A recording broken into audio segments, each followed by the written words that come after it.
Hey everybody, Mrs. Bianchi. We're looking at questions 8 and 9. The drive from Jenna's home to her grandparents' home took 2 and 5/10 hours. Her grandparents live 105 miles away.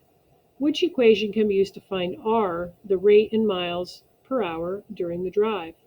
So the rate, if you take the rate, that's figuring out how many miles per hour it would be, right? If we're trying to figure out the rate, it's to take the miles and divide it by hours. So let's substitute in what we know. We're going to write the equation again, only let's substitute in our miles and our hours.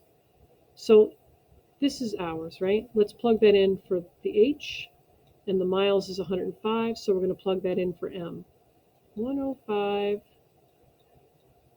for miles, and for hours, 2 and 5/10.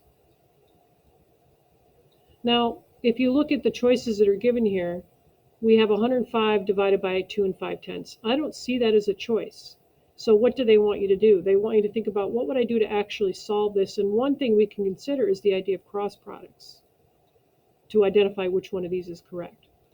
If I did R times 2 and 5/10 and I wrote that out as its separate factors, that would look like this: 2 and 5/10 times R.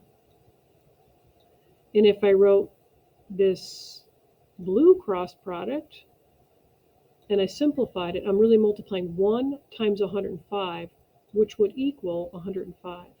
Now, is that a choice? Is that a choice? I see it right here as B, right? 2 and 5/10 being multiplied with R equaling 105.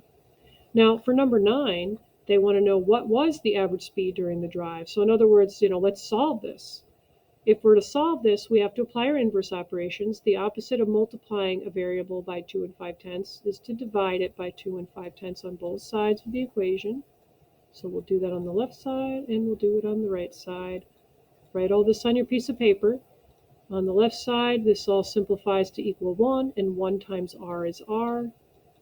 So you'll take out your calculators, and on your calculator, you're going to type in 105 divided by 2 and 5/10. Now, if you're not using a calculator and you have to show the standard algorithm for that, then you would have to set it up as 105 divided by 2 and 5/10. And if you are doing the standard algorithm for this, you would have to remember to go over 1, which means you have to go over 1, add a 0, and put the decimal right here in your quotient. All right, good luck finishing that up.